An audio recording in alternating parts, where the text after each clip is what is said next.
नमस्कार, मी प्राध्यापक निद्रे डीजे.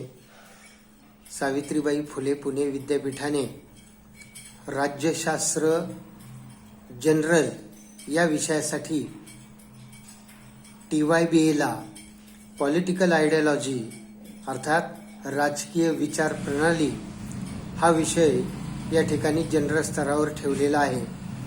त्याचा अभ्यास आपल्याला या ठिकाणी करायचा आहे. त्यात एकूण 8 प्रकरणं सांगितलेली आहेत. त्यातले पहिलं प्रकरण जे आहे त्याचं नाव आहे विचार प्रणाली. म्हणजे विचार प्रणाली म्हणजे काय? आपल्याला माहीत आहे की आधुनिक युगामध्ये विचार प्रणालीच फार महत्त्व आहे. कारण फॅसिझम, नाझीवाद, साम्राज्यवाद, आक्रमक राष्ट्रवाद, आत्यंतिक राष्ट्रवाद, उदारमतवाद, मार्क्सवाद, हुकुमशाही, लोकशाही समाजवाद इत्यादी विचार प्रणाली आपल्याला जगामध्ये दिसून येतात.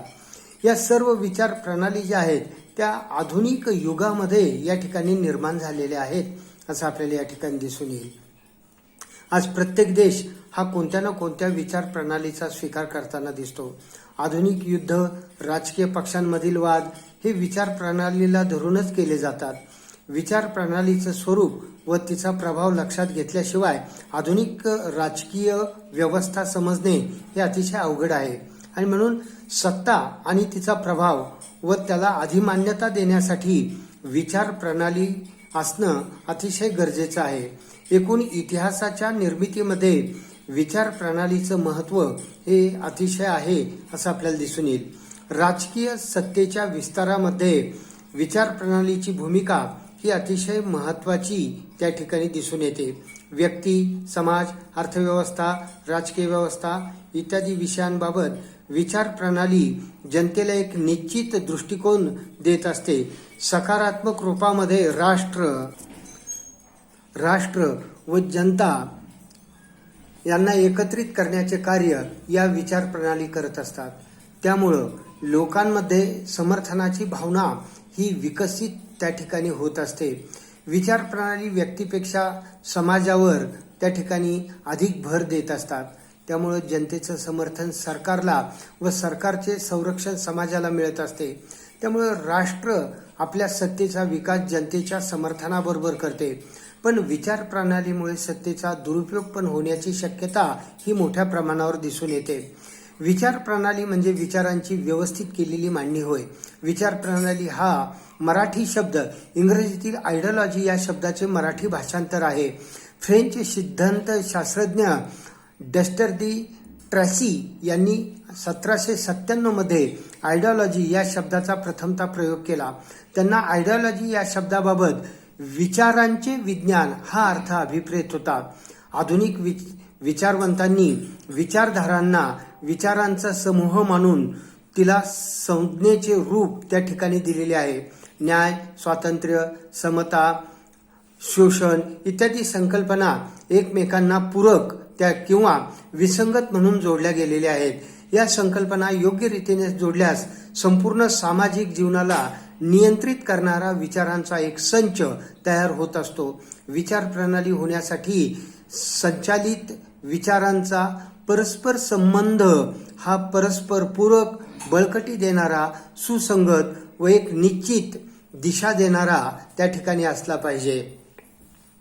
विचार प्रणालीच्या ज्या व्याख्या आहेत त्या वेगवेगळ्या राज्यशास्त्रज्ञांनी या ठिकाणी वेगवेगळ्या पद्धतीने केलेल्या आहेत असं आपल्याला या ठिकाणी दिसून येईल. त्यामध्ये पहिला जो विचारवंत आहे तो मॅन्ड्रिन यांनी या ठिकाणी या विचार प्रणालीची व्याख्या केलेली आहे. ते म्हणतात विचारांचे मूर्त रूप म्हणजे विचार प्रणाली होय. स्लोएक्तर यांनी त्या ठिकाणी व्याख्या करताना सांगितलंय की व्यक्तीच्या अमूर्त विचारांची व्यवस्थापबद्ध मांडणी म्हणजे विचार प्रणाली होय. तिसरे विचारवंत आहे विल्यम. ते म्हणतात विचार प्रणाली म्हणजे जीवनाशी, समाजाशी व शासनाशी संबंधित विचारांचा समूह, मुख्यत्वे समाजनिष्ठ, राजकीय, आर्थिक ध्येयाने निर्माण होतो व त्याच्या सतत वापराने त्याचे विचार प्रणालीत रूपांतर होते. पुढचे विचारवंत आहे फ्रँक ठाकूरदास. ते म्हणतात विचार प्रणाली म्हणजे राजकीय व्यवस्थेने स्वीकारलेले राजकीय सिद्धांत व मूल्य व आदर्श जे तिला कार्यरत ठेवतात. हे सिद्धांत मूल्य व्यवस्थेला अपेक्षित आदर्शापर्यंत नेऊ शकतात असा दावा केला जातो. तर S.E. फायनर हे विचारवंत म्हणतात की राजकीय विचार प्रणाली म्हणजे विचारांची व्यवस्था जी अत्यंत बौद्धिक कुशलतेने तयार केलेली असते. राजकीय विचार प्रणालीची उगमस्थाने जर आपण पाहिली तर ती वेगवेगळ्या प्रकारची या ठिकाणी दिसून येतात. त्यामध्ये त्या ठिकाणी पहिलं उगमस्थान राजकीय विचार प्रणालीचं आहे ते म्हणजे सामाजिक तणाव. सामाजिक तणाव हे राजकीय विचार प्रणालीचं एक अतिशय महत्त्वाचं उगमस्थान सांगितलेलं आहे. सामाजिक व्यवहारांच्या बाबतीमध्ये जेव्हा लोक असमाधानी असतात तेव्हा असा तणाव हा निर्माण होत असतो. संस्कृती, धर्म, शास्त्र, तंत्रज्ञान यात झालेल्या वेगवेगळ्या बदलांमुळे लोकांच्या मनामध्ये असमाधान त्या ठिकाणी असते. त्यातून हा तणाव निर्माण होत असतो. भारतात त्या ठिकाणी धर्मनिरपेक्ष या संबंधीची विचारसरणी ही धार्मिक गटातील तेढ, संघर्ष यातून निर्माण झालेली त्या ठिकाणी आहे. भारतात धार्मिक संघर्ष जो आहे तो त्या ठिकाणी सर्वसाधारणपणे गटामध्ये त्या ठिकाणी दिसून येतो. त्यातून तो कायमस्वरूपी तेढ आणि संघर्ष यातून निर्माण झालेला आहे आणि त्यातून ही विचार प्रणाली उदयास आलेली आपल्याला दिसून येते. धार्मिक गटातील तेढ व संघर्षातून राजकीय अस्थिरतेला पोषक वातावरण तयार होते. राजकीय व्यवस्थेत स्थिरता यावी, सर्व धर्म समभाव हा विचारांची प्रणाली पुढे आली आहे आणि त्यामुळं आर्थिक विषमतेमुळे समाजातील विविध गटात निर्माण झालेला तणाव, त्या ताणतणावातून समाजवादी विचार प्रणाली ही पुढे आलेली आपल्याला सर्वसाधारणपणे या ठिकाणी दिसून येते. विचार प्रणालीचं दुसरं उगमस्थान आहे ते म्हणजे हितसंबंधांचं त्या ठिकाणी असणारं संरक्षण. समाजात काही लोकांचे विशिष्ट हित संबंध हे निर्माण झालेले असतात. अशा हितसंबंधांना एक प्रकारची अधिमान्यता त्या ठिकाणी दिसून येते. या हितसंबंधांना अधिमान्यता व संरक्षण मिळावे म्हणून विशिष्ट अशा विचार प्रणालीचा उपयोग करण्यात येतो. अशी विचार प्रणाली परंपरागत स्वरूपाची असते. सामाजिक बदलानुसार विचार प्रणालीत बदल घडून येतात आणि म्हणून हितसंबंधाचं रक्षण हे एक राजकीय विचार प्रणालीचं उगमस्थान या ठिकाणी दिसून येतं. तिसरं उगमस्थान सांगितलंय ते म्हणजे असंतुष्ट लोक.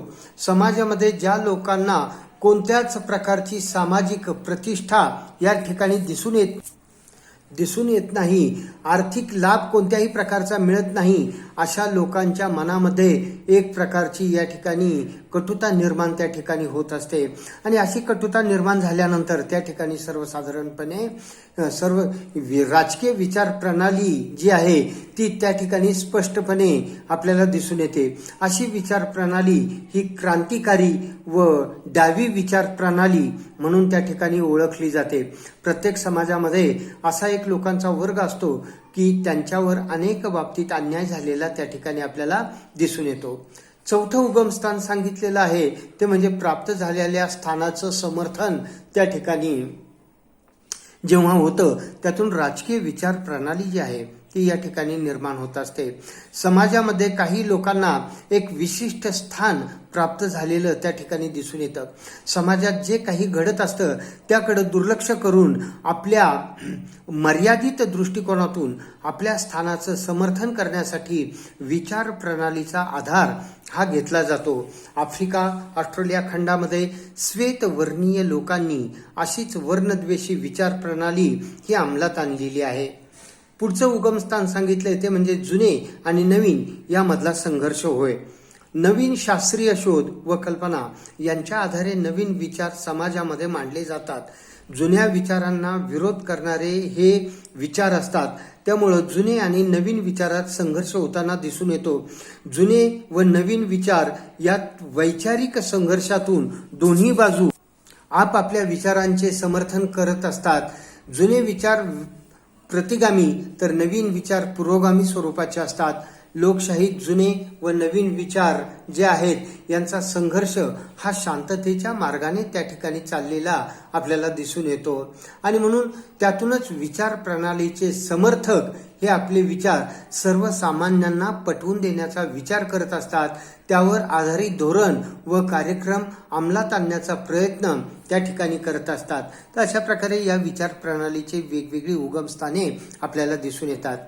राजकीय विचार प्रणालीचं जे स्वरूप आहे ते त्या ठिकाणी आपल्याला सर्वसाधारणपणे पाहायचं असेल तर आपल्याला असं दिसून येतं की विचार प्रणालीचं जे स्वरूप आहे ते स्पष्ट करत असताना दोन दृष्टिकोनातून त्या ठिकाणी त्याचा विचार केला जातो. यात प्रामुख्याने विचार प्रणाली हा विचारांचा एक संच आहे की विचारांचं ते एक शास्त्र आहे. याबाबतचे त्या ठिकाणी प्रवाह वेगवेगळ्या पद्धतीने त्या ठिकाणी आढळत असतात. त्याबाबतचे स्वरूप पुढील प्रमाणे या ठिकाणी सांगता येईल की राजकीय विचार प्रणाली हा विचारांचा एक संच आहे असं काही राज्यशास्त्रज्ञांचं मत आहे. त्यामध्ये आपल्याला दिसून येईल की एखाद्या समाजामध्ये रूढी परंपरेनुसार प्रचलित विचारांचा असलेला ठेवा ज्या आधारे एखाद्या नागरिक, राजकीय, आर्थिक संघटनेला योग्य व अयोग्य ठरवले जाते त्या दृष्टीने विचार प्रणाली हा श्रद्धेचा विषय ठरत असते.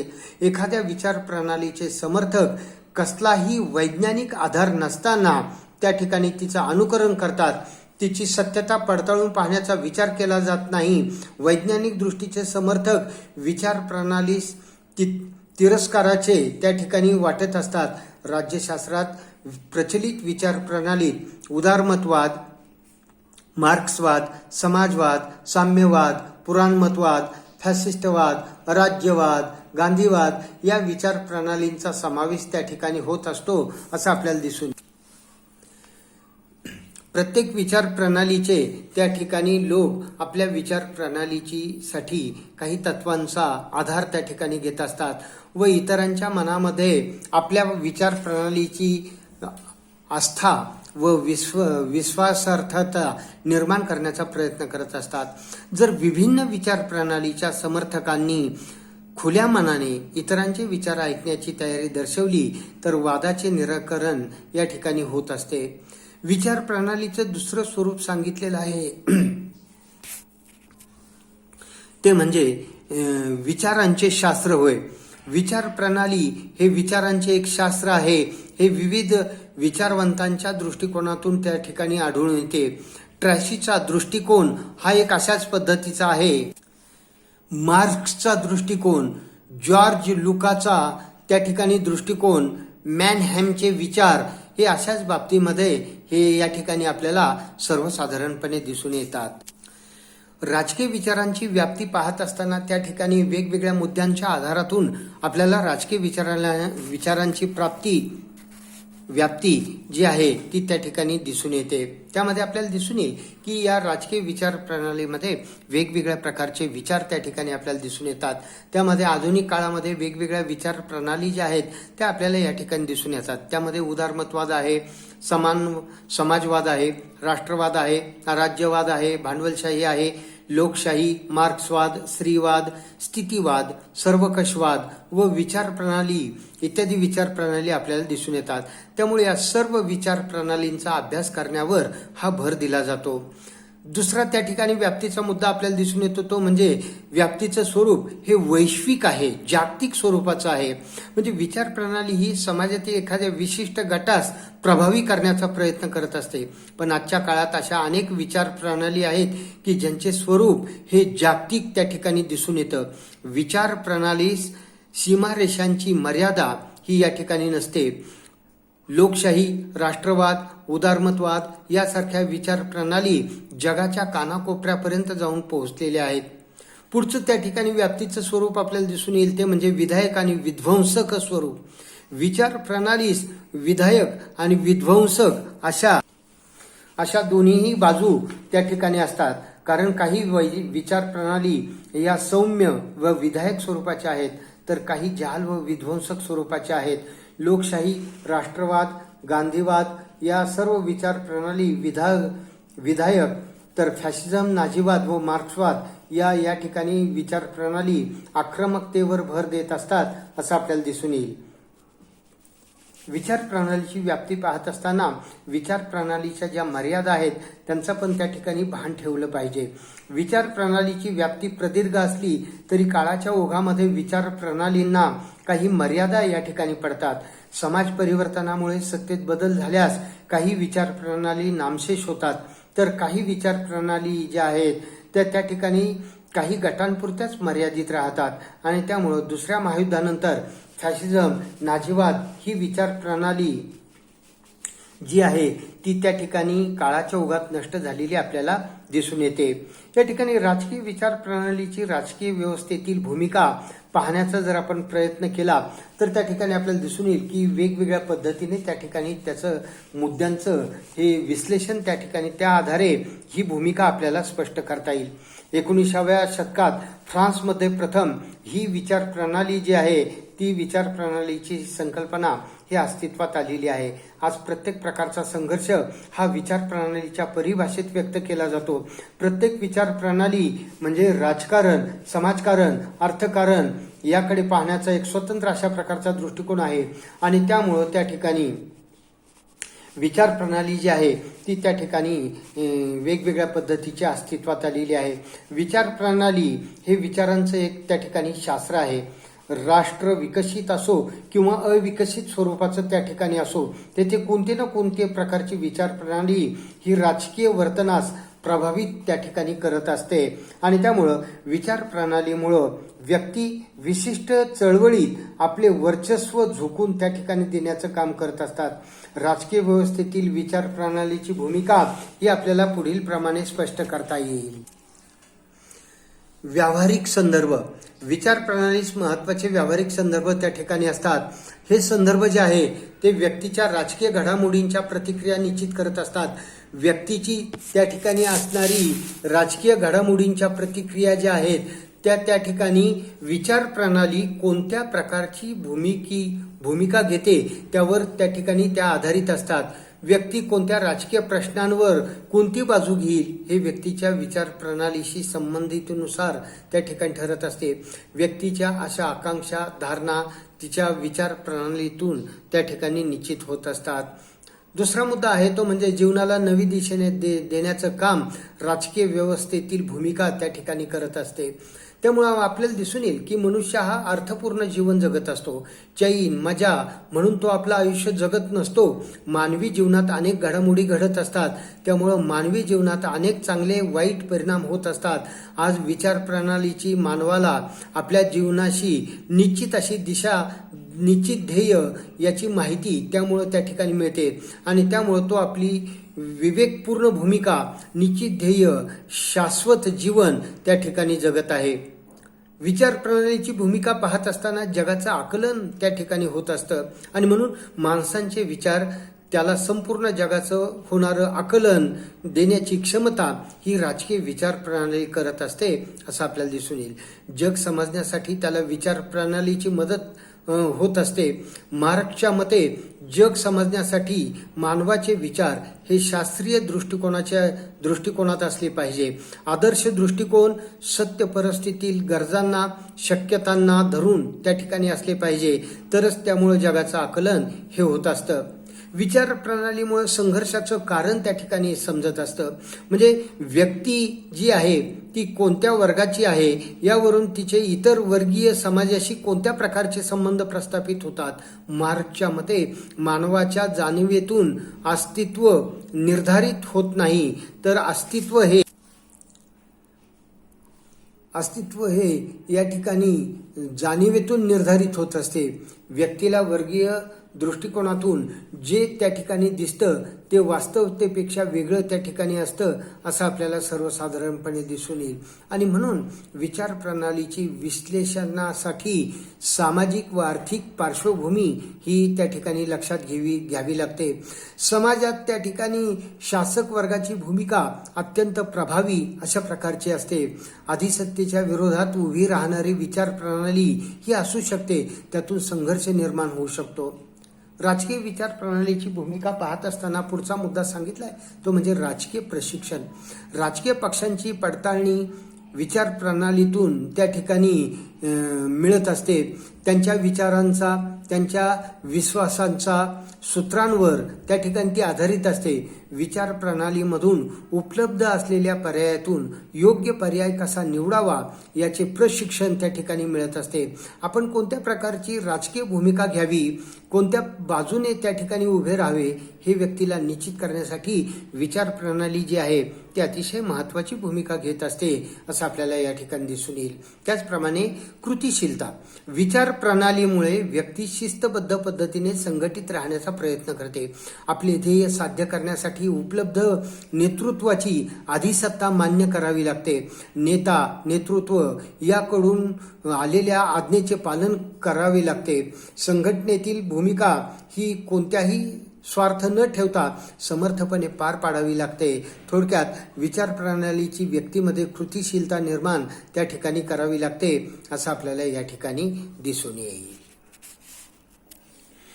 राजकीय विचार प्रणालीच्या अभ्यासाची आवश्यकता का आहे, अशा प्रकारचा एक प्रश्न साहजिकच सर्वांच्या मनामध्ये हा निर्माण होऊ शकतो. आणि त्यामुळं राजकीय विचार प्रणालीच्या अभ्यासाची आवश्यकता का आहे यासाठी या ठिकाणी आपल्याला वेगवेगळ्या मुद्द्यांचा अभ्यास या ठिकाणी करावा लागेल असं आपल्याला दिसून येईल. म्हणजे जसं की आपल्याला सर्वसाधारणपणे दिसून येईल की चांगली शासन व्यवस्था जर निर्माण करायची असेल तर त्यासाठी चांगले विचार त्या ठिकाणी असावे लागतात. राज्याचा विस्तार, राज्याचा विकास, विचार प्रणालीची त्याची भूमिका ही त्या ठिकाणी अतिशय महत्त्वाची असते. त्यामुळं समाजाला एक निश्चित अशा प्रकारचा दृष्टिकोन जो आहे तो दृष्टिकोन त्या ठिकाणी मिळत असतो. त्यामुळं समाज विकासाकडे वाटचाल करत असतो. वेगवेगळ्या देशातील सामाजिक, राजकीय उद्दिष्ट, मतभिन्नता, विचार प्रणाली यामधून समजत असते. आणि त्यामुळं विचार प्रणालीच्या अभ्यासाची आवश्यकता आहे. त्यामध्ये जे वेगवेगळे मुद्दे सांगितलेले आहेत, राजकीय विचार प्रणालीचा अभ्यास का करावा लागतो तर त्यासाठीचा पहिला मुद्दा आहे तो म्हणजे विचार प्रणाली गट निर्माण करत असते. गट निर्माण करते म्हणजे काय तर मग आपल्याला दिसून येईल की जगामध्ये अनेक राजकीय पक्ष त्या ठिकाणी आणि दबाव गटांची निर्मिती जी आहे ती या ठिकाणी झालेली आपल्याला दिसून येते. तसंच एक गट जो आहे तो दुसऱ्या गटापासून वेगवेगळ्या प्रकारचे विचार निर्माण करण्याचा प्रयत्न करत असतो. एका गटापासून दुसरा गट निर्माण करण्याचा प्रयत्न करत असतो. त्यामुळे या गटांची विभागणी आणि वेगळेपण समजण्यासाठी विचार प्रणालीची आवश्यकता ही अतिशय आवश्यक असते असं आपल्याला दिसून येईल. विचार प्रणाली जी आहे ती या ठिकाणी ओळख दाखवण्याचा प्रयत्न करत असते. म्हणजे आपल्याला दिसून येईल की विचार प्रणाली प्रत्येक गटाचं वेगळेपण दाखवत असते. स्वतःची ओळख तयार करण्यासाठी राष्ट्राला प्रेरणा देण्याचं काम करत असते. राष्ट्राचा विकास व राष्ट्राची भूमिका जगासमोर मांडण्याचा प्रयत्न करत असते. त्याचप्रमाणे संरचना सुचवण्याचं काम या ठिकाणी विचार प्रणाली करत असते. राज्याचं ध्येय प्राप्तीसाठी, उद्दिष्ट गाठण्यासाठी विचार प्रणाली ही राजकीय रचनेचा आराखडा सुचवत असते आणि त्यानुसार विचार प्रणालीची अंमलबजावणी केली जाते व राज्याचं ध्येय प्राप्त केलं जातं.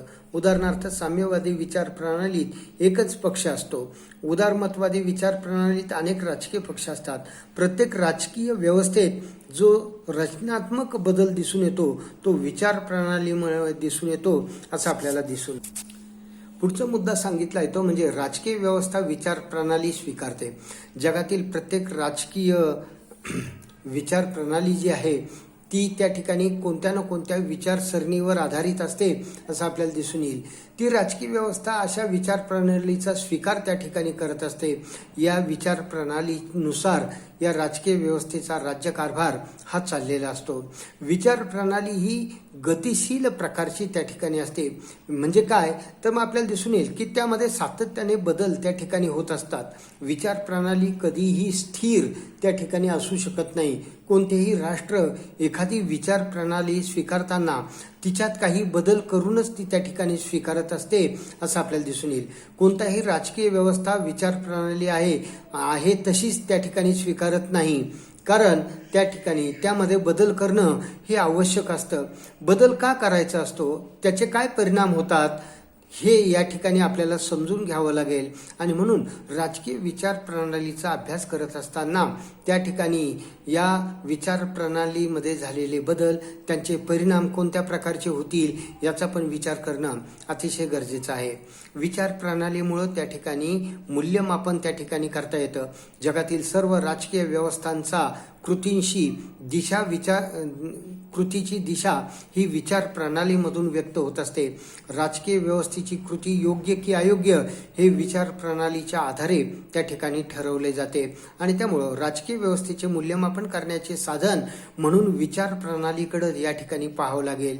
विचार प्रणालीमुळे प्रचलित शब्द त्या ठिकाणी समजतात.